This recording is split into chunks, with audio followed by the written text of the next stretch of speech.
The eviction notice trembled between his fingers like a lie that wanted out. He stood at the threshold of the diner, rain needling the awning in cold threads.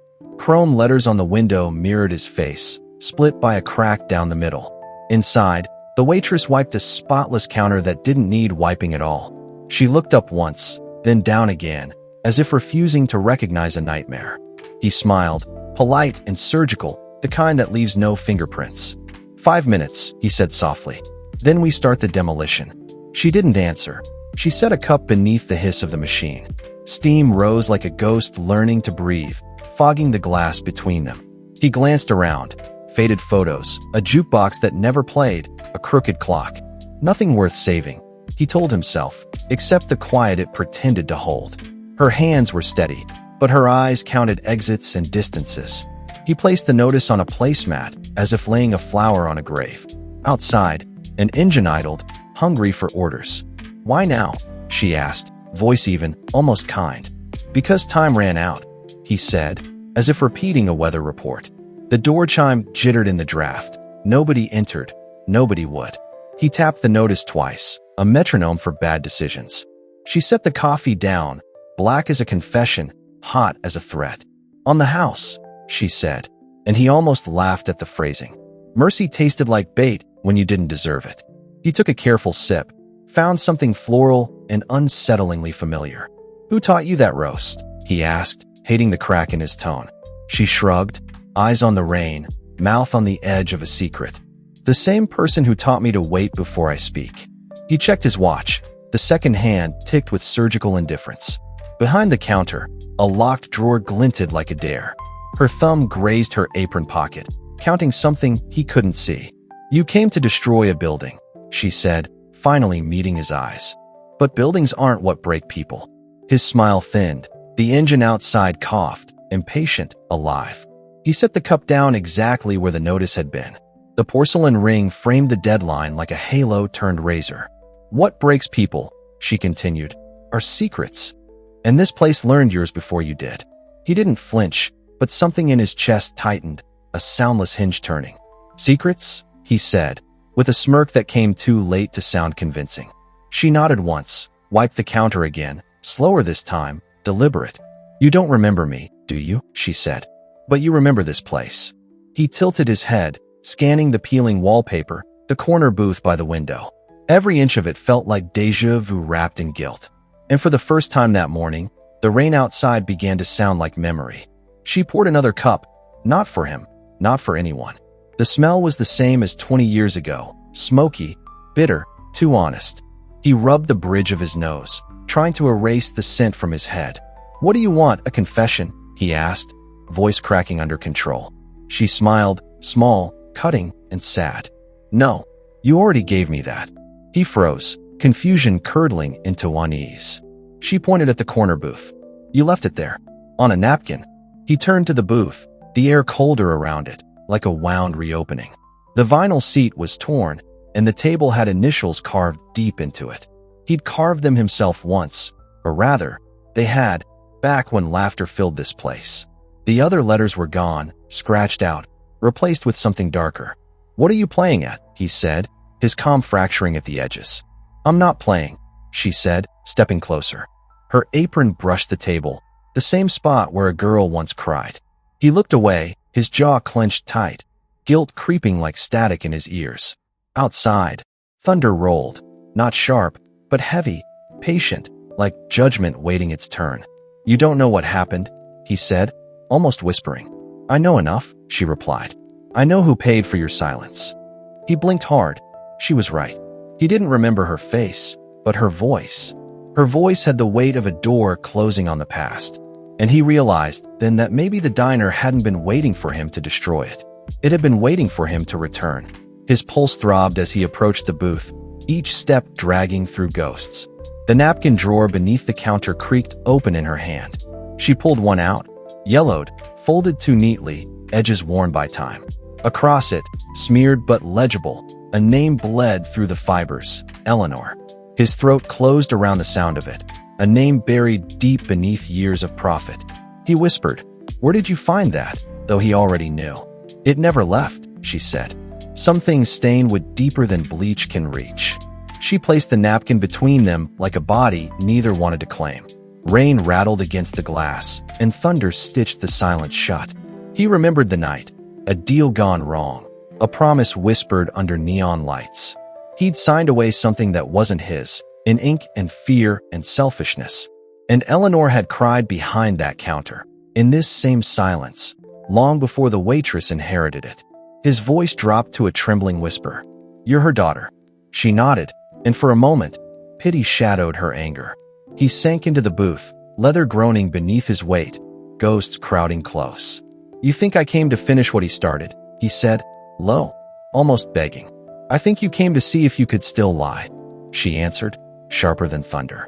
Her reflection blurred in the window. 2 people, 2 decades, 1 wound. Outside, the engine idled again, the demolition crew waiting for a signal. He rubbed his temples, the air tasting of dust and regret. The napkin lay between them like an unpaid debt. "I didn't know she had a child," he said, though the lie felt like glass in his teeth. She didn't answer. The silence itself called him out. He looked down at the napkin again, noticing something new. Under Eleanor's name, faint pencil marks formed a pattern he'd missed before. Numbers, coordinates, or dates. He leaned closer, squinting through his guilt. She watched him carefully, waiting for him to see what she already knew. 20 years, she said quietly. That's how long this place waited for truth. He swallowed hard, staring at the numbers, his pulse counting them faster than his mind could. Outside, the first flash of lightning cracked across the parking lot. In its glow, he saw his reflection in the glass, fractured, familiar, unworthy.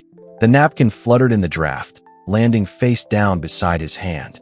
When he turned it over, his own signature stared back at him. He had signed the diner away. To himself.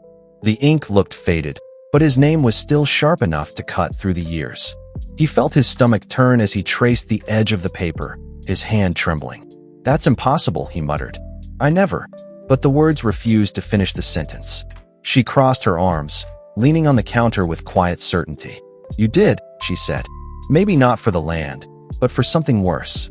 Her tone wasn't accusing. It was surgical, dissecting the excuses before he could form them. He'd built skyscrapers since then, but nothing felt as tall as the lie collapsing inside him now. He laughed, brittle, humorless, just to stop the shaking. "Eleanor forged it. She needed money. I tried to help her. She didn't forge anything," the waitress said coldly. "You signed it after she refused you." Her eyes were steady, dark with a kind of mercy that hurt more than hate. "I was just a kid," he whispered. "So was she," she replied. "Except she paid for it with everything." A siren wailed in the distance, not loud enough to interrupt, just enough to remind them both the world was still watching. He pressed his palms to the table, grounding himself in the old wood. The initials carved beside his hand mocked him like witnesses. "I didn't come here for her," he said finally. "I came for the building." She tilted her head slightly. "Buildings remember, Mr. Graves. They remember who tried to erase them." He flinched at his name. Not many people used it anymore. It sounded wrong coming from her, too precise, too familiar. "How do you know my name?" he asked, though the answer hovered in her silence. She stepped closer, lowering her voice until it almost broke. "Because my mother whispered it every night before she died." The air left the room like a candle snuffed by guilt. He couldn't breathe. Every breath felt like glass shavings in his throat. The hum of the refrigerator, the tick of the clock, the rain, everything slowed to a cruel rhythm. He had run from many truths before, but this one had his handwriting on it, and there was no one left to sign it away. He looked at the napkin again, the faint signature bleeding into the fibers. "I didn't know she..." He stopped, unable to finish the thought. "She waited," the waitress said softly, "for you to come back. Not for revenge, for truth." He wanted to laugh, to argue, to drown the moment in denial. But the truth was already awake, walking around in her eyes. Outside, the rain eased into a quiet drizzle, like the storm itself was listening. He looked up at her, finally understanding why she never moved from this place. He sat there, hollowed out by the echo of her words, the napkin still trembling between his fingers. "I didn't think she'd..." he began, but even the air refused to carry his lie. "She didn't want your guilt," the waitress said. "She wanted you to tell the truth." Her voice softened, no longer a weapon but something heavier, an invitation to confess. He stared at her, realizing she had her mother's eyes, calm and relentless. He'd seen them once before, filled with tears and reflection from this same counter. They were the eyes that had begged him not to sign. "I didn't come here to destroy her," he said, almost to himself. "Then why did you come back?" she asked, her voice so quiet it hurt. He blinked, as if she'd peeled away something he didn't know he'd been hiding. He didn't know, or maybe he did, and that was worse. Every real estate deal, every empty promise, every demolition had been training for this. He thought he came to end her legacy, but now he wasn't sure whose legacy it was. The diner, the rain, the smell of burnt coffee, it was all his inheritance too. She took the napkin and folded it neatly, sliding it back into the drawer. "You can leave now," she said, but her tone wasn't final. It was a test. He looked around again, really looking this time. The cracked tiles beneath his shoes matched the ones he'd ruined in another life. The framed black and white photo by the register showed Eleanor smiling under the same sign. He hadn't remembered her smile being that bright. Maybe guilt dims memory on purpose. "You could sell this place," he said suddenly, as if it were an apology. She laughed, sharp, short, without joy. "And what would I buy with that?" He looked down, ashamed of the reflex, the way money still spoke for him. "Maybe peace," he said quietly. She met his gaze, unblinking. "Peace isn't for sale, Mr. Graves. You'd know that if you'd ever earned it." The words didn't sting. They landed like truth finally finding its home. He leaned back, realizing that for the first time in decades, he wasn't negotiating. He was confessing. "You think this place can forgive me?" he asked, half smiling, half breaking. "This place doesn't forgive," she said. "It just remembers." The way she said it made the walls feel alive.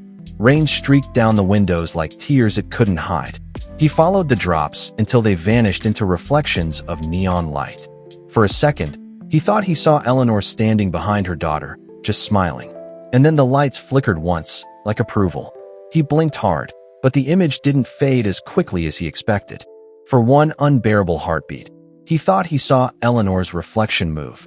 The shape behind the waitress wasn't a trick of the neon. It tilted its head, smiling faintly. He froze, the air thick with the scent of burnt coffee and rain-soaked dust. "Do you see that?" he whispered. She didn't look back. "I see her every day," she said. Her tone wasn't afraid. It was reverent, like talking about sunlight through stained glass. He pressed a palm to the counter, his skin prickling with memory. "You really believe that?" he asked. She finally turned to meet his eyes, unflinching. "Believe it?" "No, I live it." The reflection was gone now, leaving only the two of them and the hum of an ancient refrigerator. Somewhere in the distance, a thunderclap rolled like a deep sigh. He exhaled slowly, letting his disbelief melt into something else, something close to surrender. In that moment, skepticism felt like cowardice. The waitress set another cup in front of him. "On the house," she said again. He stared at it, steam rising like a silent sermon. "Why do you keep offering me that?" he asked. "Because it's what she would have done," she said softly. "No matter what you did." The smell of the coffee felt heavy with recognition. He knew that roast. Eleanor's roast. Sweet, smoky, impossible to forget. He used to tease her about burning the beans, never realizing she was perfecting it. His throat tightened. "You kept her recipe," he murmured.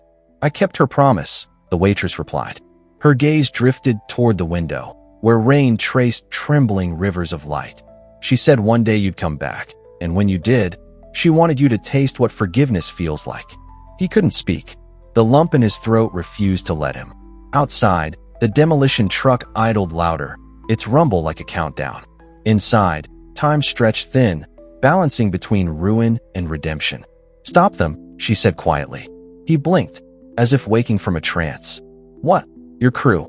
Stop them," she repeated, her tone sharp but pleading. "They don't listen to me anymore," he muttered, eyes still fixed on the steaming cup. "Then make them remember who you were," she said. He stood slowly, every motion deliberate, haunted.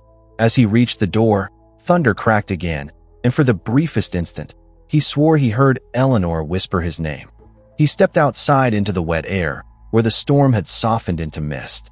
The demolition crew leaned against their trucks, cigarettes glowing under the gray light. One of the men, young and restless, looked up as he approached. "Orders still stand, boss?" he asked, voice sharp against the quiet drizzle. Mr. Graves hesitated, his reflection rippling in a puddle that mirrored the diner's flickering neon. Behind him, the sign buzzed faintly, Eleanor's Place. Half the bulbs dead, the others clinging to life. He swallowed hard and said, "Not yet." The worker frowned. "Sir, we're on a timer." "You said." "I said not yet." Graves snapped, but his anger was hollow, more plea than command. He turned away before the man could see the tremor in his jaw. Rain beaded on his blazer, cold enough to feel like consequence. He stared at the diner through the fogged window, where the waitress moved with quiet resolve. It hit him that she didn't look like someone defending a business. She looked like someone protecting a grave. He pulled out his phone, thumb hovering over a contact labeled Director, Demolition Site 47. For a long second, he watched the raindrops slide across the screen, distorting the name. Then, almost too softly to hear, he said, "Cancel it." The worker beside him blinked. "Sir." Graves turned, his voice steady now, low but certain. "Cancel the job." The man hesitated. "The company won't. They'll listen to me," Graves said, and for once, it didn't sound like pride. It sounded like confession. The crew dispersed with uncertain glances, muttering into radios, retreating into their trucks. The sound of engines dimmed until only rain filled the silence again. Graves exhaled, watching the mist drift like smoke from a wound that had finally stopped bleeding. He stood there for a moment, just breathing. When he looked up, the diner's lights flickered stronger, like it was exhaling too. He wiped a drop of water, or maybe a tear, from his cheek and stepped back inside. The waitress didn't turn to greet him. She already knew what he'd done. "It's over," he said quietly, voice catching in the space between guilt and relief. She didn't answer right away, just poured another cup, the sound filling the silence. When she finally spoke, her tone was gentle but weighted. "No," she said. "It's not over. You stopped the wrecking ball, not the truth." He looked at her, searching for anger, but there was none, only weary understanding. "You said I came to destroy," he murmured. "Maybe I just came to remember." She looked up then, eyes calm but unflinching. "Then remember it right."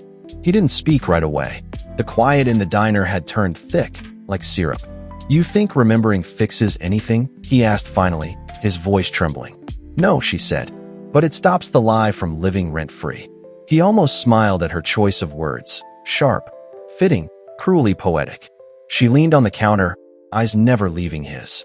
"For years, people like you came in here thinking they owned everything." Her tone softened. "But this place never belonged to you. It belonged to what you took."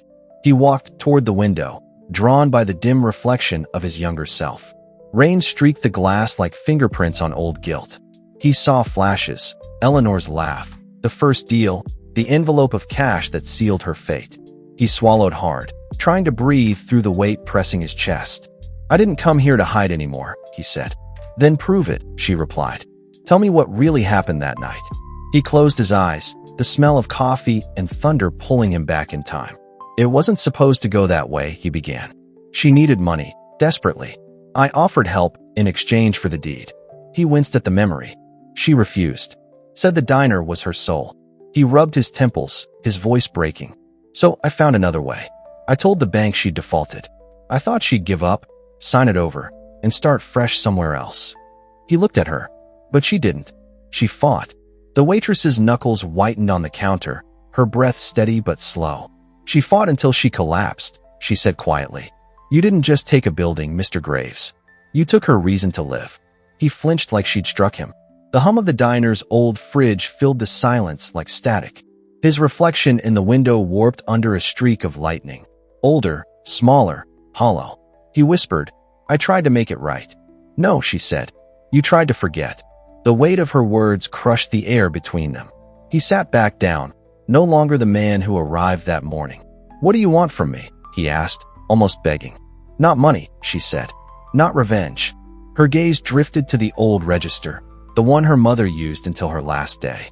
"I just want you to see what you built on someone else's grave."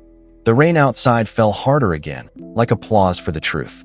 He leaned back in the booth, eyes heavy with ghosts, every breath scraping his throat. The coffee had gone cold, untouched, a black mirror holding his reflection. "What do you mean, what I built?" he asked, voice thin as paper. She reached beneath the counter, pulling out a worn leather folder bound with twine.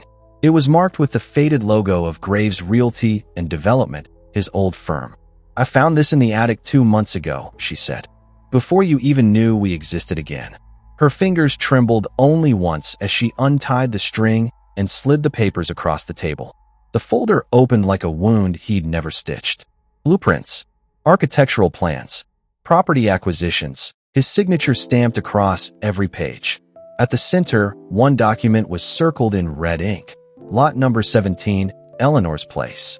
He remembered drawing those plans, but not with this intention. Back then, he told himself it was progress. Now, the lines looked like veins feeding greed. "I thought this was gone," he whispered. "We burned these years ago." She shook her head. "Truth doesn't burn that easy." He picked up the papers, flipping through page after page of ghosts. Each one told a story of something he'd taken, someone he'd broken, hidden beneath success. His breath quickened, shame painting sweat on his neck. "How did you get this?" he asked, his tone desperate, defensive. Her lips curved into something between sorrow and triumph. "Your brother left it here the night he walked away from your company." The name hit him like a physical blow. His brother, the last good man in his family. He clenched the edge of the table, fighting the tremor in his hands. "My brother died 10 years ago," he said, barely audible. "I know," she said. "He came here before he did. He said he had to make something right." She looked at him, her eyes steady, honest. He gave her this folder. The words sliced through the air, clean and merciless. He saw it then, the chain of guilt that had bound every man in his bloodline, each of them paying in silence for the sins they refused to name. He closed the folder slowly, pressing his palm against it like a prayer. "Why show me this now?" he asked. "Because," she said, "you came back to finish what you started, and I needed you to see what she left unfinished." Lightning flashed again, and for a heartbeat, his reflection split in two. Who he was and who he could have been. The hum of the diner deepened, almost rhythmic, as if the place itself was breathing again. The storm wasn't outside anymore. It was in him, rebuilding from within. He sat still for a long moment, staring at the blueprints as if they were written in blood. The edges curled slightly, warped from moisture, from time, from the weight of what they carried. "You think she forgave me?" he asked suddenly, the question tearing itself out. The waitress hesitated. "I think she wanted to," she said carefully. "But you never came back." Her voice was softer now, stripped of the anger that had fueled her all morning. "She waited for years, Mr. Graves. Long after everyone else gave up." She drew a breath. "And when she couldn't wait anymore, she left this diner to me." He lifted his head, shame and confusion tangled in his expression. "Why you?" he asked, but the answer was already there in her face. "Because I was the only one who didn't want anything from her," she said quietly. The words cut deeper than any accusation could have. He remembered Eleanor's generosity, the way she'd feed strangers even when the till was empty. Her kindness had always been her downfall, he used to think. Now he realized it had been her armor. He ran a hand through his hair, fingers trembling, voice cracked. "She gave you this place," he murmured. "And I tried to take it again." Her eyes glistened, not from pity but from exhaustion. History repeats when guilt forgets. She set the coffee pot down, its hiss filling the silence. He watched the steam curl upward like smoke from old ashes, vanishing before it touched the ceiling. "I don't want to be that man anymore," he said finally. "Then stop pretending he didn't exist," she replied. The clock above the door ticked loudly, its rhythm matching the rain. Each second felt heavier than the last, as if time itself were demanding a confession. He leaned back, closing his eyes. "I ruined her life because I was afraid of losing mine." The admission slipped out like a sigh he'd been holding for 20 years. "You can't change what's burned," she said. "But you can decide what grows from the ashes." Her words lingered in the air, faint but immovable. He opened his eyes and saw her mother in her posture, in her calm, in her mercy. The napkin still lay on the counter, edges curling like a secret that refused to die. He reached for it again, fingers tracing the faded ink. "Tell me what you want," he said. "Whatever it is, I'll do it." She looked down at his hand, then into his eyes, steady, unafraid. "I don't want your money," she said softly. "I want your truth." He nodded once, broken but resolute. "Then I'll give you that." Outside, the rain began to slow, but inside, Something else was just beginning to fall apart. The waitress didn't look away, not even as his shoulders sagged under the confession. Her silence wasn't cruel. It was the silence of judgment long overdue. He had expected rage, maybe even tears, but instead, she gave him something worse, understanding. It was the kind of look that said, "I see who you are, and it's worse than I imagined, but I still see you." He gripped the coffee mug with both hands, as if heat could keep him from falling apart. The rain outside had softened to a whisper, like the world itself was listening. "You said truth," he muttered. "But truth doesn't fix ghosts." "It doesn't have to," she said gently. "It just has to stop them from haunting everyone else." He nodded, unable to speak. The folder lay open between them, a map of all his sins. For the first time, he didn't look away from it. He reached for a pen on the counter and signed the last page, the one marked Lot Number 17. Then he pushed it toward her. "It's yours now. Officially. Forever." She stared at it, unsure if she should even touch it. "This place was never about ownership," she said. "It was about memory." He stood, slow and careful, like every movement risked breaking him further. "I can't bring her back," he said, "but I can make sure no one forgets her again." She folded her arms, studying him. "Words are easy." He nodded. "Then I'll build something better." A small, ironic smile tugged at her lips. "You already did," she said. His eyes flicked to the photographs on the wall. Eleanor, smiling. The diner full, sunlight spilling through the windows. He finally understood. Redemption wasn't about rebuilding what was gone. It was about preserving what was real. The doorbell chimed softly as he stepped outside, rain misting his coat. He turned back once, watching her move behind the counter, refilling coffee for an elderly man who had just come in. For a moment, it looked exactly like it used to, warm, alive, whole. He exhaled a breath he didn't know he'd been holding for decades.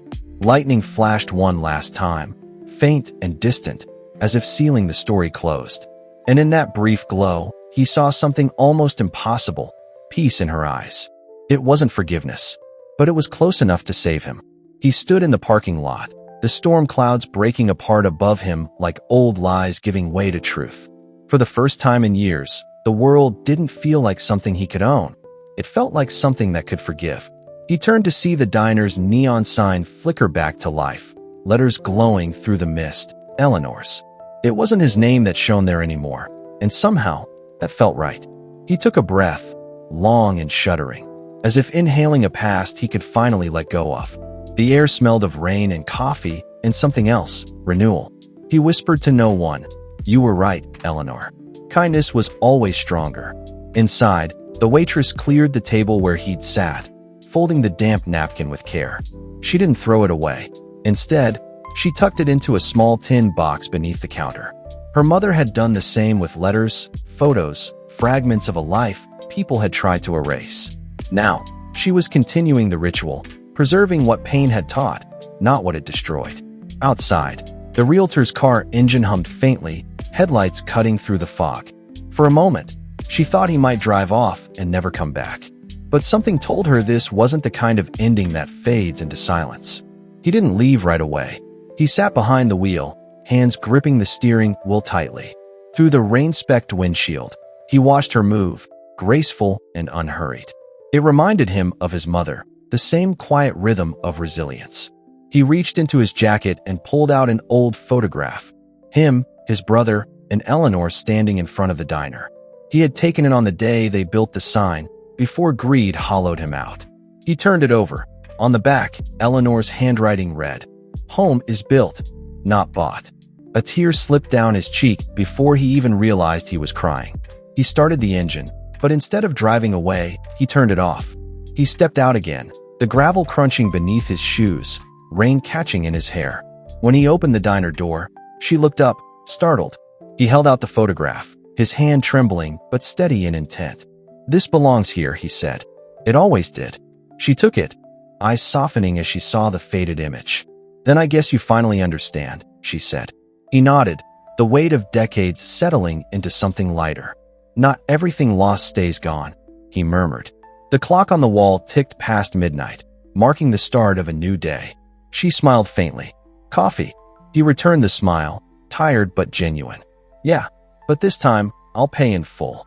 As she poured the cup, the diner's lights glowed warmer than ever. And outside, for the first time in years, the rain stopped falling. The silence that followed was almost sacred. For a long moment, neither spoke.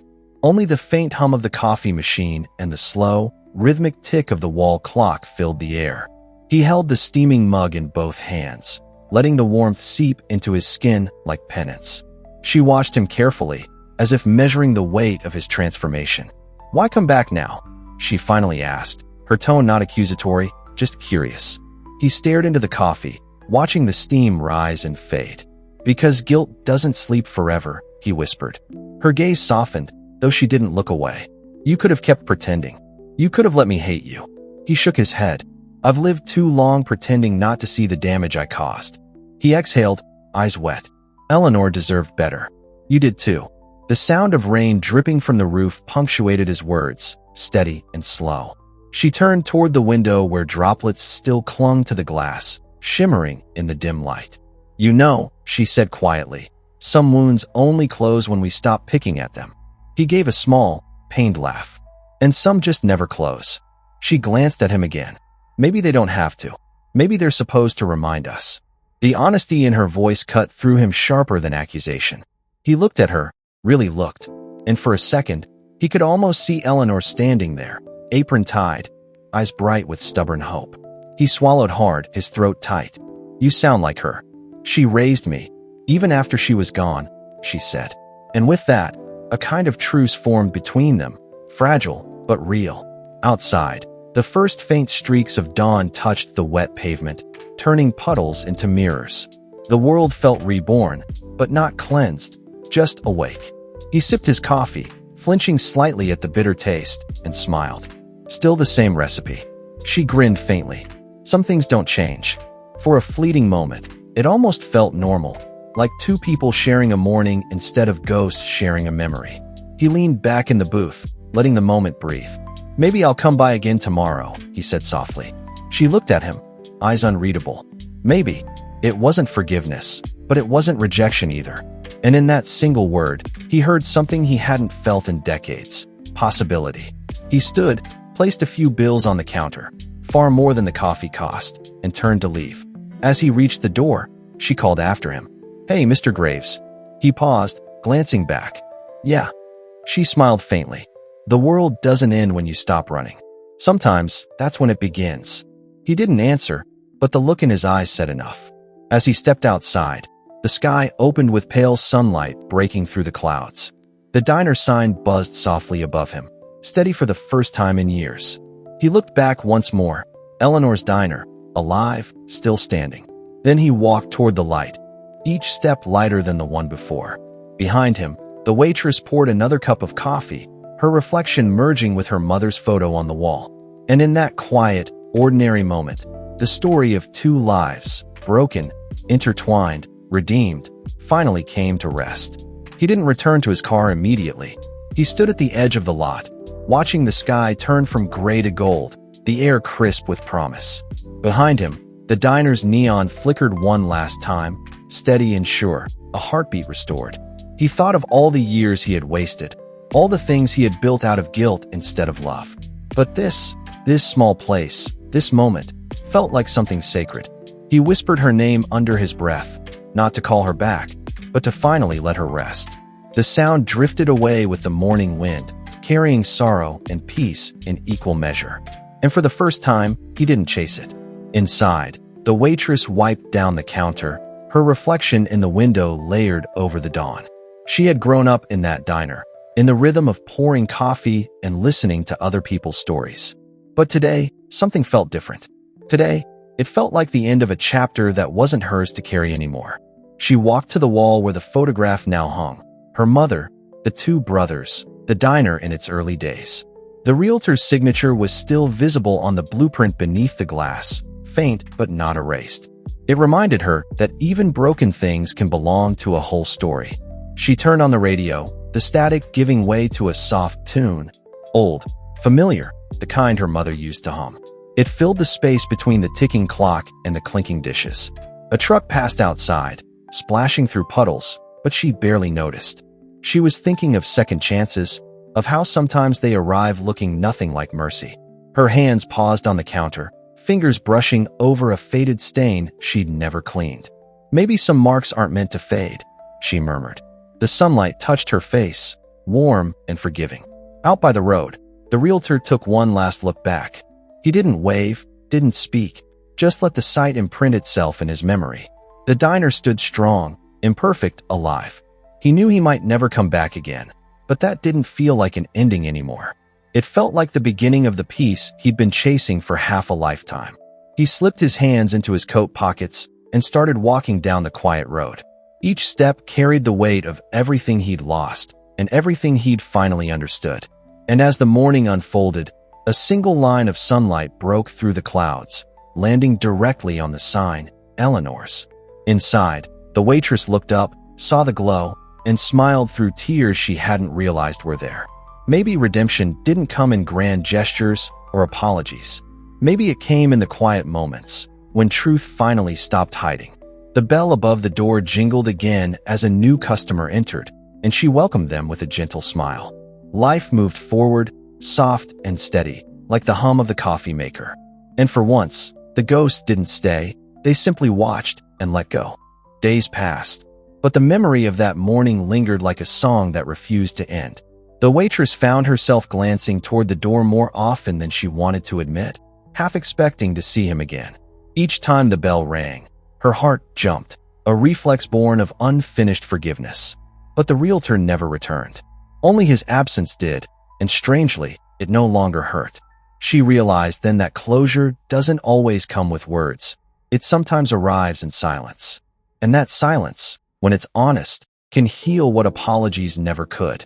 The diner grew busier in the weeks that followed. Locals began to return, drawn by something they couldn't quite name. It wasn't the coffee. It was the warmth, the unspoken feeling that this little place had survived something sacred. She hung the photograph by the register so that everyone could see where the story had begun. It wasn't just a picture anymore. It was a confession turned into legacy. People often paused to look at it, whispering soft things like, "They built this with love." And she let them believe that, because, in the end, it was finally true. One evening, as the sun sank low, she found a letter slipped under the door, her name written in a neat, unfamiliar hand. Yet she knew instantly who it was from. Inside, a short note. "You were right. Some debts can't be paid with money. I've set up a scholarship fund in Eleanor's name, for every waitress who dreams of owning her own diner. Thank you for reminding me what she stood for. MG." Her breath caught, eyes misting over as she reread it again and again. He hadn't asked for forgiveness. He had earned peace instead, and that was enough. That night, after closing, she sat alone in one of the booths and poured herself a cup of coffee. The air smelled like nostalgia and rain. She traced the rim of the mug and smiled faintly. "You did it, Mom," she whispered. For a moment, she imagined Eleanor sitting across from her, smiling the same quiet smile she'd seen in the old photo. She didn't need to hear words. The feeling was enough. Everything that needed to be said had already been lived. And somewhere far away, she hoped he'd found the same peace she felt now. Outside, the sign glowed steady against the dark. Cars passed by on the wet street, their headlights flashing over the diner's windows. It looked ordinary again, just a small place serving coffee and hope. But inside, the air felt different. It held the weight of a secret finally unburdened, a story finished the way it was meant to be. The waitress stood, turned off the lights one by one, and looked back before locking the door. "Home is built, not bought," she whispered, and the night answered with stillness. Weeks slipped into months, and the diner settled into a gentle rhythm again.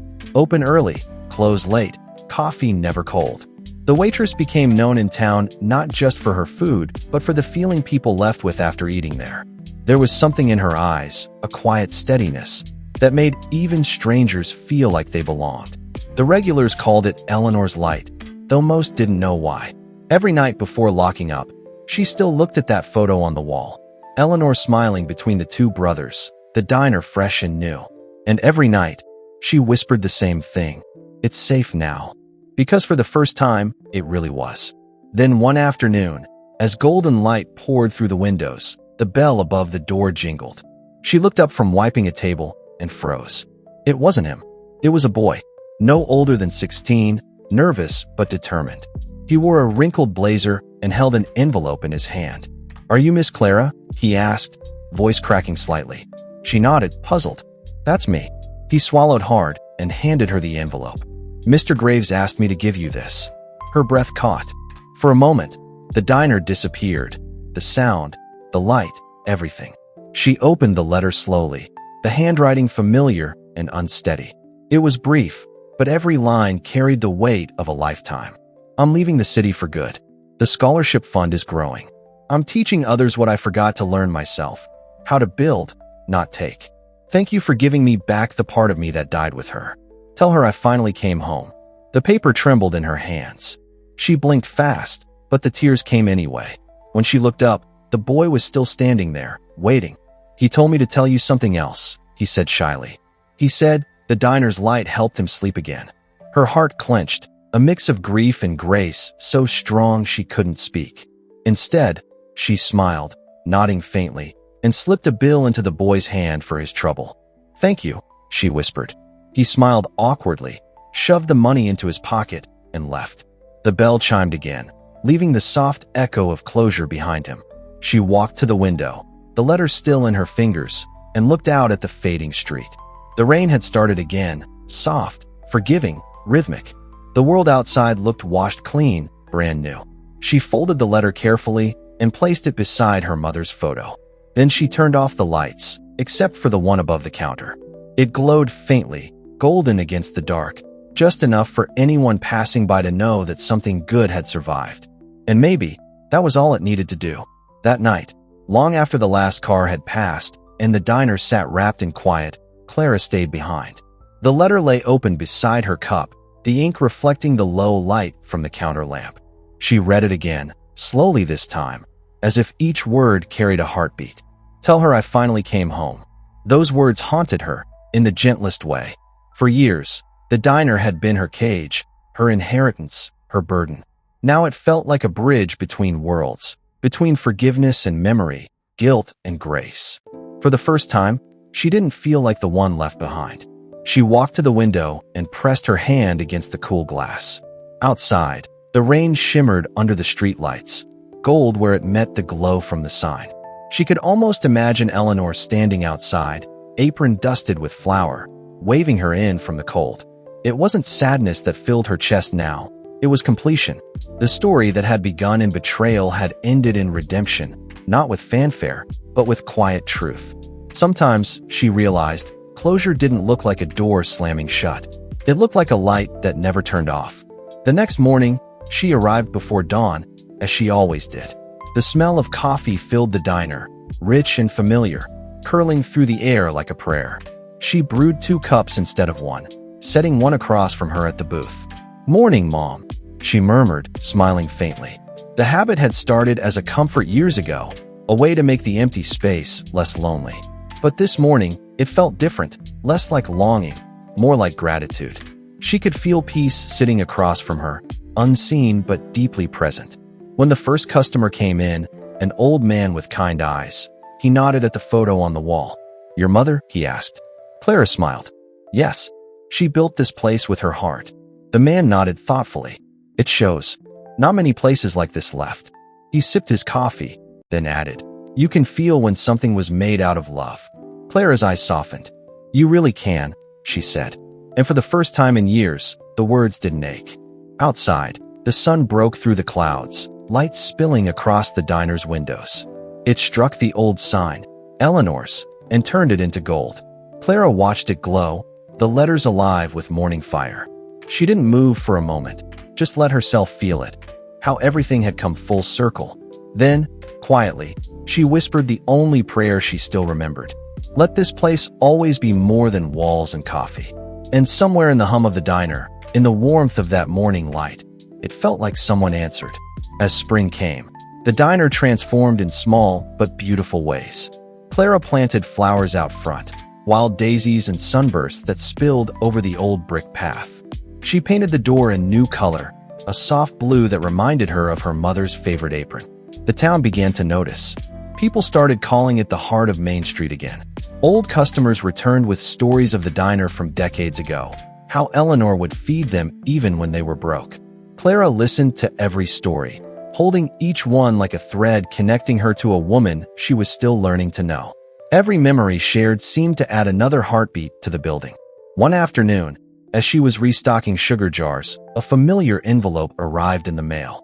No name, no return address, just a small wax seal, gold and simple. Her heart skipped a beat. She tore it open and found a short note inside. The diner's light still reaches the hill. I see it every night. Keep it shining. No signature, but she didn't need one. She folded it carefully, a smile tugging at her lips. He was still out there somewhere, watching, maybe healing in his own quiet way. That night, after closing, she stepped outside to lock up. The air was soft, warm, filled with the smell of rain-soaked grass.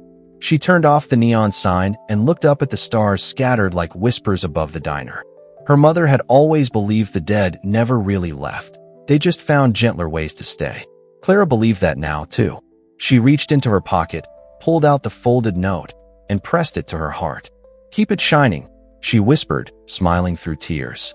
Over time, the scholarship fund began to make news. A local paper ran a story about a man named Michael Graves, a reformed real estate magnate turned benefactor. He spoke of a woman who taught him forgiveness without ever saying the word. Clara read it one evening after closing, sitting in the same booth he had once sat in. She stared at his photo for a long while. He looked older, humbled, alive. And in that quiet moment, she realized they were finally free from the past that had chained them both. Forgiveness, she understood, wasn't a gift you gave. It was a door you stopped guarding. She placed the newspaper beneath the photo on the wall, next to the blueprint and the old napkin. It wasn't decoration, it was testimony. The diner had become something more than a business. It was living proof that broken people can build sacred places. And as she turned off the last light that night, the reflection of the sign caught her eye. For a split second, she thought she saw Eleanor's face in the glow, smiling softly, proud. Clara smiled back, whispering, "We kept it alive, Mom." And the wind that rustled through the open window seemed to say, "You did more than that." It was early summer when Clara first saw the shadow on the ridge beyond the diner. At first, she thought it was her imagination, someone pausing beneath the old oak, watching from afar. But as weeks passed, the figure returned, always at dusk, always standing still. The locals said it was probably a hiker or someone from the next town over. But deep down, she knew. She felt it every time the neon sign buzzed to life and bathed the road in soft gold. He was there, not haunting, just watching, as if making sure the light still burned where it once went out. She told no one. Some things, she believed, were meant to stay unspoken. But it brought her comfort, knowing he was still alive, still keeping his promise. Sometimes, when she closed the diner late at night, she'd look toward the hill and raise her coffee mug in silent salute. It became their quiet ritual, one built not on guilt or grief, but on shared redemption. One evening, when the rain fell in slow silver threads, she thought she saw him lift his hand in return. Just once, barely visible through the fog. It was enough. As the years passed, life moved on. The diner thrived, became a landmark again. Students who received the Eleanor Graves Scholarship sent letters and photos, some owning cafes, others feeding the hungry. Clara kept them all in a binder labeled New Beginnings. Each story was another seed planted from her mother's garden of grace. Every now and then, she'd read them aloud to the empty diner before opening. It made her feel less alone, and made the walls feel like they were listening. Then, one morning, an envelope arrived with no stamp, just slipped under the door like before. The handwriting was weaker, trembling, as though written by a hand fighting time. She read it standing at the counter, her heart pounding in her chest. "Clara, the hill is too far now, but the light reaches me still. Thank you for keeping her name alive, for keeping me alive through it. When I go, bury me facing the diner. That way I'll always see home." Her vision blurred with tears she couldn't hold back. There was no signature, but again, she didn't need one. That evening, when she closed up, she turned off all the lights, except one. The old lamp above the counter glowed softly, steady and true. She whispered into the quiet, "You'll always see it. I promise." Outside, the hill stood in silence, its outlines softened by moonlight. The world was still, reverent, as though even the night itself was listening. And in that stillness, she felt it, like a heartbeat pulsing through the ground. The light wasn't just shining for him anymore. It was shining because of him. A few months later, the town woke to the news. Michael Graves had passed away quietly in his sleep, in a small cottage just beyond the ridge. He had no family left, no fortune worth mentioning, just the diner fund, a stack of handwritten journals, and a single framed photograph. The picture showed the old diner glowing in the night, its neon sign shining through a curtain of rain. When the waitress, now older, wiser, steadier, heard the news, she didn't cry right away. She simply walked to the window, looked toward the hill, and whispered, "He made it home." Because somehow, she already knew. A week later, the funeral took place on that same ridge. It was small, no suits, no cameras, just the few who had known him after he'd changed. The wind moved softly through the trees, carrying the scent of rain and wildflowers. Clara stood near the edge, holding a small lantern, its flame trembling against the breeze. When the priest finished speaking, she stepped forward, placing the lantern beside his headstone. The inscription was simple. Michael Graves, he finally saw the light. That night, when she returned to the diner, the world felt strangely quiet. She didn't turn on the neon sign right away. She just stood in the doorway, hand on the switch, staring out into the dark. Somewhere out there, that small flame still burned by his grave. Finally, she flipped the switch, and the sign hummed to life. Eleanor's, glowing gold against the stormy sky. The reflection shimmered in the puddles like an echo of the light on the hill. She stood there for a long time, the hum of the sign and the patter of rain her only company. Then she whispered, "You're home now, both of you." In the following days, she made a quiet change inside the diner. She added a new photo to the wall, Michael in his later years, smiling faintly, beside Eleanor's old picture. Below it, she wrote a single line on a brass plaque. "Kindness is the only deed that never fades." Customers noticed, asked about it, and she told them the truth, not the scandal or the sorrow, but the redemption. And every time she told it, she saw the same thing in their eyes, hope. Because the story wasn't just about forgiveness anymore. It was about light surviving darkness. That night, the hill and the diner glowed together under the stars. One man's grave, one woman's dream, connected by a single promise kept. Clara sat alone in the last booth, sipping her coffee, her reflection framed beside Eleanor's and Michael's. She smiled softly, the way her mother used to. Outside, the wind rustled the sign, and it flickered once before glowing brighter than ever. And somewhere beyond the ridge, she could almost hear a voice carried in the breeze. "Keep it shining." Time, as it always does, softened everything. The years rolled on quietly, like steady waves smoothing the edges of old stones. The diner stayed open, and so did Clara's heart. The hurt, once sharp as glass, dulled into something almost tender, something she could touch without bleeding. The photo wall grew. More faces, more stories, more proof that redemption wasn't just possible, it was contagious. Every life touched by Eleanor's diner left behind a spark, and together, they burned bright. The sign outside never failed, not once since the day she'd promised to keep it shining. Sometimes, travelers passing through would ask, "Who's Eleanor?" And Clara would smile, softly, with that faraway glint in her eyes. "She's the reason this place feels like home," she'd say. And so is he. She never gave details. The truth was sacred, not for gossip. But she'd always touch the little brass plaque below their photos before turning away. Some customers noticed the gesture and followed it with reverence. Others just smiled, sensing there was a story there that mattered more than the telling. One evening, as twilight brushed gold across the windows, a little girl came in with her father. The girl pointed to the wall of photos and asked, "Are those your family?" Clara paused, her heart swelling. "Yes," she said, smiling. "Every single one of them." The girl looked at her with wide, curious eyes. "Even the man?" Clara nodded. "Especially the man." Her voice trembled just slightly, but not with pain, with gratitude. Because the hardest truths, once faced, can become the most beautiful stories to tell. When the night quieted and the last customer left, she took her place in her usual booth. She poured herself one final cup of coffee, half full, just the way she liked it. She watched the reflection of the glowing sign dance across the dark glass. Her hair had turned silver over the years, but her eyes still held that same steady fire. She thought of Eleanor, of Michael, of every lost soul who'd ever found peace within these walls. The hum of the neon light filled the silence, warm and familiar.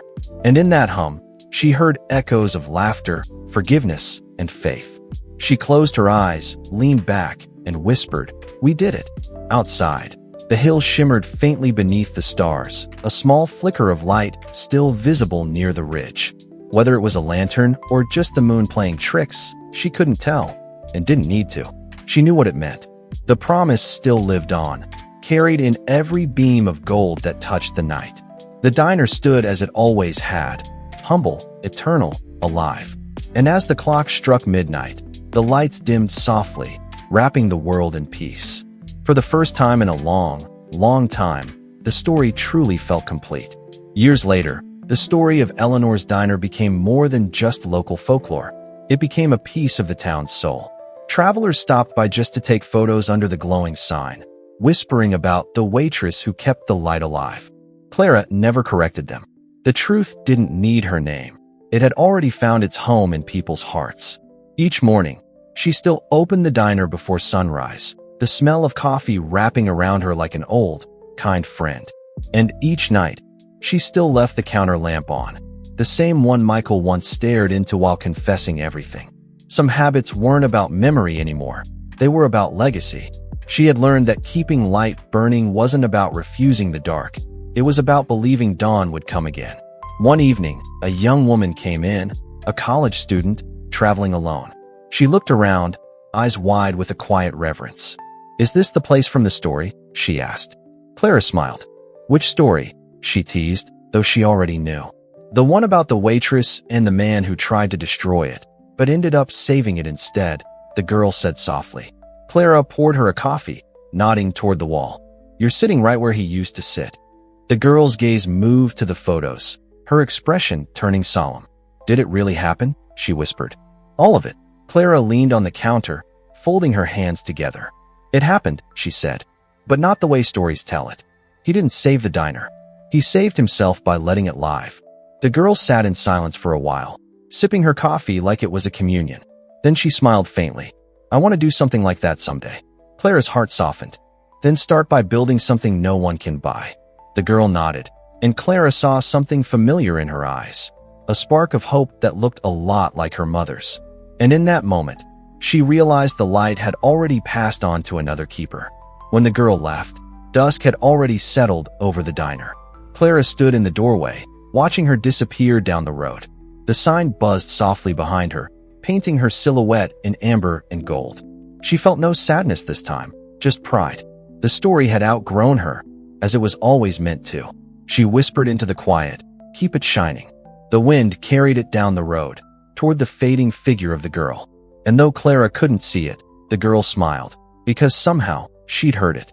That night, the diner hummed with the same old warmth it always had. But the glow felt a little brighter, the walls a little kinder, the silence full of life. Eleanor's light had outlived them all, mother, daughter, and the man who'd once tried to take it away. And as the stars gathered above, reflecting off the diner's glass, it looked as if heaven itself had borrowed that glow. Inside, Clara sat in her usual booth, her reflection beside Eleanor's and Michael's, three souls bound by mercy. The story was no longer about regret, it was about rebirth. And in the hush between midnight and morning, peace felt like light that would never fade. The years flowed like quiet rivers. Clara's hair turned silver white, and her hands bore the lines of a life fully lived. But her eyes, those warm, steadfast eyes, still carried the calm glow of someone who had forgiven the world and herself. The diner had become a sanctuary now, a resting place for wanderers and dreamers alike. Reporters sometimes stopped by to write about it, calling it the diner of second chances. Clara would just smile when they asked for quotes. "It's not about second chances," she'd say. "It's about keeping the light on until people find their way back." And that line alone seemed to touch everyone who heard it. One cold winter morning, she opened as usual, though snow had blanketed the town overnight. The roads were quiet, the sky pale, but the diner's sign still glowed through the frost like a beacon. She poured herself a cup of coffee and sat by the window, the world silent outside. The stillness reminded her of all the nights she'd spent waiting, for customers, for peace, for understanding. Now, waiting felt different. It wasn't longing anymore, it was gratitude. Her gaze drifted toward the hill beyond town, softened by snow. For years, she'd kept her promise to them, and she'd keep it as long as she breathed. That afternoon, a letter arrived, addressed in handwriting she didn't recognize. It was from a young woman, one of the scholarship students. Dear Miss Clara, I just opened my own cafe. I named it the Hill Light. I heard stories about you, about the diner, about how kindness changed everything. I wanted you to know, your light reached farther than you think. Clara smiled as she read it, her hands trembling slightly. She placed the letter beside the others in the binder marked New Beginnings. Her eyes welled with tears, not from sadness, but from wonder. The hill, she realized, wasn't a place anymore. It was a legacy. That evening, she stood outside the diner, the snow crunching softly under her shoes. The horizon was painted in shades of rose and amber, the sign flickering against the dusk. She whispered, "It's still shining," as she looked up at the sky. And for a heartbeat, she could swear she saw two silhouettes, her mother and Michael, standing side by side on the hill. No words, just light. The wind curled gently around her, brushing her cheek like a blessing. And she smiled, knowing that she was no longer keeping the light alive alone. Inside, the bell over the door rang as another traveler entered, brushing snow from his coat. "Still open?" he asked, his voice warm, hopeful. "Always," Clara said, motioning him to sit. She poured the coffee, the steam rising like incense to memory. The man smiled, looking around. "Feels like this place remembers everyone." Clara nodded softly. "That's the idea." And as the diner filled once again with quiet conversation and laughter, the light from Eleanor's spilled out into the night, unchanging, eternal, and alive. The morning came softly, the way all endings should. The town was still half asleep when Clara unlocked the diner for what she knew would be the last time. She moved slower these days, her breath shallow, her hands trembling faintly as she flipped the sign to open. But her eyes, still bright, still gentle, held that same warmth they always had. She didn't need to say it aloud. She could feel it in the stillness. Today was a goodbye, not to the place, but to the years that had carried her through it, to the ghosts that had long since turned into light. She brewed a single pot of coffee, the smell wrapping around her like an old memory.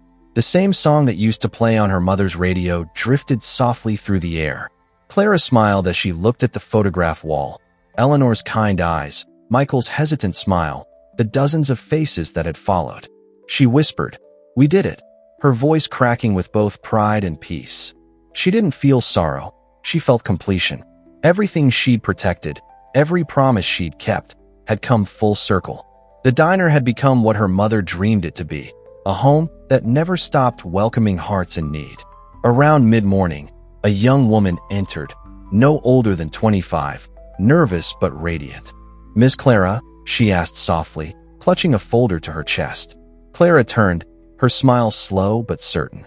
"You must be Emma." The girl nodded. "The scholarship board said, you wanted to meet me before I take over?" Clara's eyes glistened. "That's right. The diner's yours now, sweetheart." She reached across the counter and handed her a small brass key. It had Eleanor's initials engraved, worn smooth from years of use. Emma took it with trembling hands, tears already gathering. "I don't know if I can ever fill your shoes," Emma whispered. Clara chuckled softly. "Don't. Just walk your own road, but keep the light burning." Emma nodded, wiping her eyes. "I will. I promise." For a moment, neither spoke. They just stood in that golden light, the hum of the old sign steady outside. Then Clara reached into her pocket and pulled out one last envelope. She handed it to Emma. "When the day feels too heavy, read this." Emma tucked it into her apron with reverence, not daring to open it yet. As the day went on, familiar faces came to say goodbye. Regulars, travelers, even children of the people Eleanor once fed. They brought flowers, letters, old photos, stories that made everyone laugh through tears. By sunset, the diner was glowing from within, every table full, every heart full too. Clara stood quietly behind the counter, watching, memorizing. It was perfect, Messy, warm, alive. When the last customer left, she walked to the door, turned the key, and whispered one final word, "Home." Then she turned off the lights, except for the counter lamp. Later that night, Emma found Clara still sitting in her favorite booth, her head resting gently against the window. The coffee beside her had gone cold, but her face looked peaceful, bathed in the soft glow of the sign. Emma didn't cry right away. She just sat across from her, taking her hand, whispering a quiet, "Thank you." The envelope in her pocket suddenly felt heavier. When she opened it, a short note in shaky handwriting read, "The light was never mine, it was ours. Keep it shining." And as the neon letters buzzed steady through the night, Eleanor's, the torch passed, quietly, eternally. Outside, dawn rose over the hill, painting the diner in gold. The lamp above the counter still glowed, its reflection merging with the first rays of morning. Emma brewed the first coffee of a new chapter, the aroma curling like a promise through the air. She looked at the photograph wall, 3 faces, 1 legacy, and smiled through her tears. In the distance, the wind moved gently through the trees on the ridge, whispering the words that had built generations. Kindness is the only deed that never fades. And under that endless morning light, the story of Eleanor's diner, of love, forgiveness, and light, lived on forever. Years passed, and the town changed around Eleanor's. New roads, new faces, new stories. But the diner never lost its soul. The bell over the door still chimed with the same warm tone, and the smell of fresh coffee still wrapped around anyone who entered like a welcome hug. Emma had kept her promise. She hadn't just run the diner, she'd grown it. The walls were filled with framed photos of those who came before her, Eleanor, Clara, and even Michael. And under each photo, a small plaque read the same simple phrase, "Keep it shining." Every Christmas Eve, the townspeople gathered outside the diner for what had become a quiet ritual. Emma would light a single candle and place it on the counter, right beside the window, where travelers on the road could see it glowing through the night. She'd whisper, for those still finding their way home. And in that moment, even strangers standing outside felt something sacred, a peace that came not from faith or fortune, but from forgiveness. The candle never failed to light, even on the stormiest nights. People called it the never-dying flame. But Emma knew better. It wasn't a miracle. It was love that refused to go out. One night, decades later, when Emma's hair had turned the same silver hue Clara once had, she sat in the same booth by the window. The diner was closed, but she kept the lamp on, the familiar hum comforting her as the snow fell outside. She opened an old binder, Clara's New Beginnings. Dozens of letters were tucked inside from people all over the world who had visited, written, and shared how Eleanor's had changed them. Every story began differently, but all ended the same way. "I found peace here." Tears blurred Emma's eyes as she smiled, whispering, "You did it, Clara. You really did." And for a moment, she swore she could smell the faintest trace of Eleanor's favorite perfume, lavender and honey. The next morning, the sun broke through the snow clouds, lighting up the diner in gold.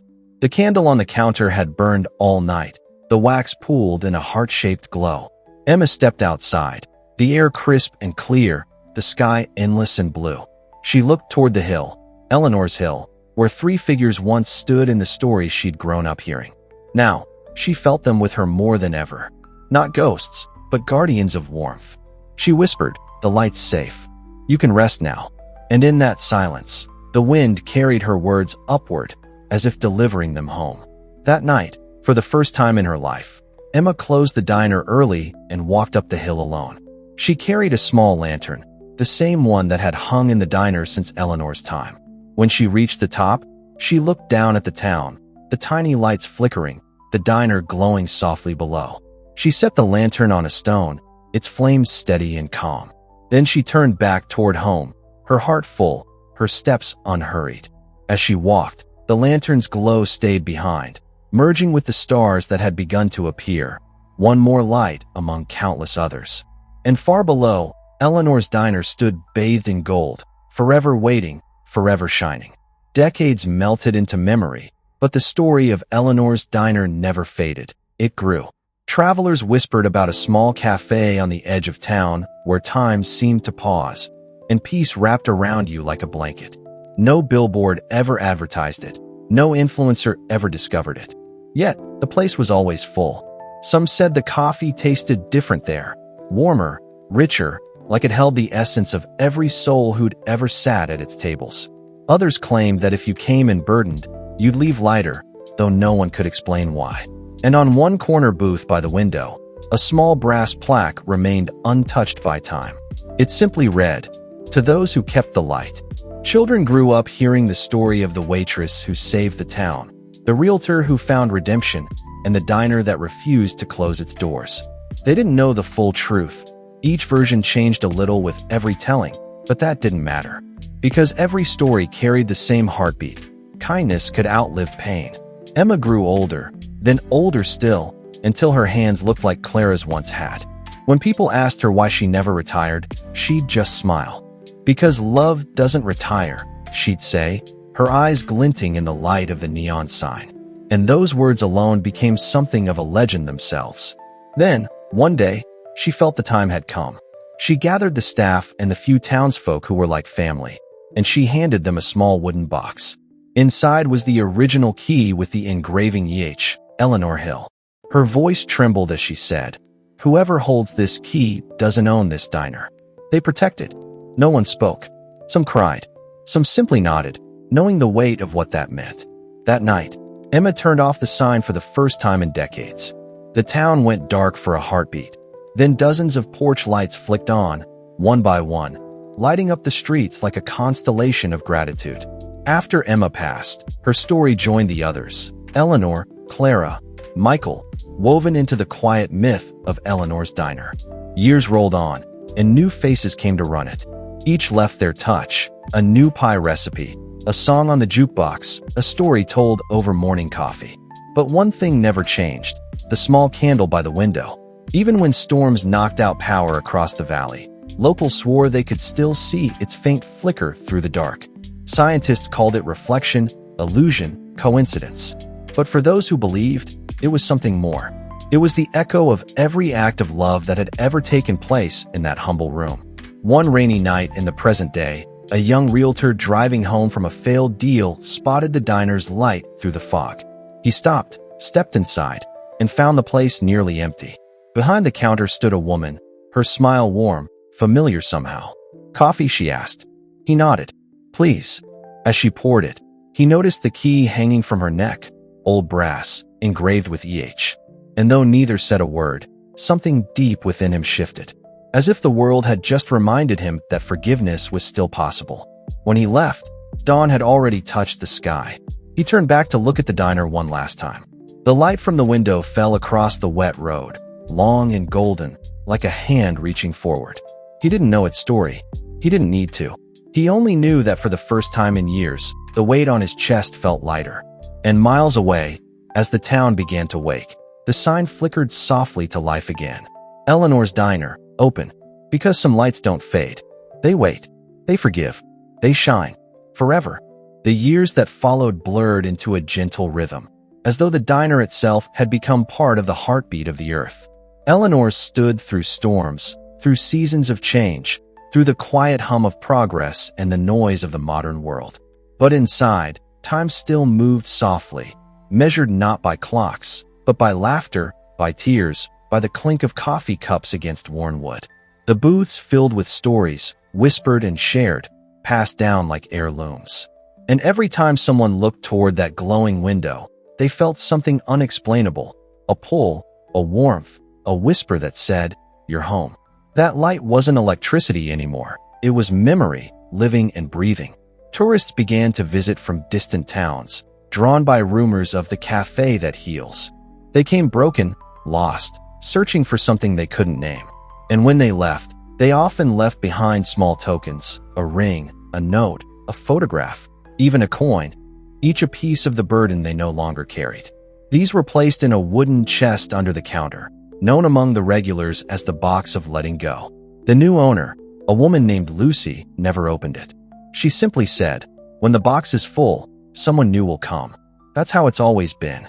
And somehow, that was enough to keep the story alive. On the diner's 50th anniversary, the town gathered once more.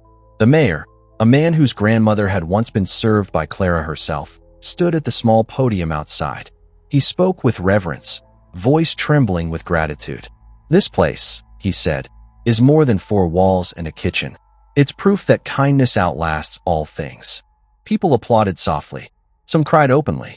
The lights of the diner reflected in their eyes. Thousands of tiny suns, each carrying the same warmth that Eleanor once lit in her own heart. And as the crowd dispersed, Lucy remained behind, standing by the door, her hand resting over the key that still hung from her neck. Later that night, when all had gone quiet again, she sat alone at the counter, the same way Eleanor, Clara, and Emma once did. The moonlight stretched through the blinds, silver and soft, touching every surface with tenderness. She poured herself a cup of coffee, though it had long gone cold, and whispered into the silence. "You're still here, aren't you?" The sign outside flickered once, humming faintly. Then, for a moment, the entire diner seemed to glow, not from bulbs or lamps, but from something deeper. It wasn't a haunting. It was a presence, a promise kept. Lucy smiled. "Good," she said quietly. "Keep watching." In the early morning, before dawn, a man stopped by, a traveler, wet from the rain, his suit wrinkled, his face tired. He asked for coffee and a slice of pie, and Lucy served him with the same gentle warmth the diner had always offered. As he ate, his eyes caught the old wall of photos. He pointed at one picture, an old man in a suit, smiling shyly beside a waitress. "My grandfather," he said softly. "He used to talk about this place all the time." Lucy nodded, smiling faintly. "Then you're exactly where you're meant to be." He laughed quietly, tears glimmering. "Feels like it." When he left, Lucy stood at the window, watching his car disappear down the foggy road. And then, as she turned back, she noticed something on the counter. A folded napkin with shaky handwriting. "Thank you for reminding me who I am." She pressed it to her chest and looked at the lamp above the window. Its light flickered once, then steadied, strong, golden, eternal. Lucy exhaled, feeling tears she hadn't realized she was holding. Then, smiling through them, she whispered, "Another soul at peace." And somewhere, in that quiet, Eleanor's laughter seemed to echo again. The dawn came soft and pale, touching the diner in hues of rose and gold. Birds sang outside, and the hum of morning life began anew. Lucy unlocked the door, flipped the sign to open, and stepped back to watch the sunlight spill across the tiles. A new day, another chance for stories to begin. Because Eleanor's was never just a diner. It was the living heart of every forgiveness ever given, every second chance ever offered. A reminder that no matter how dark the night, there will always be a place where the lights never go out.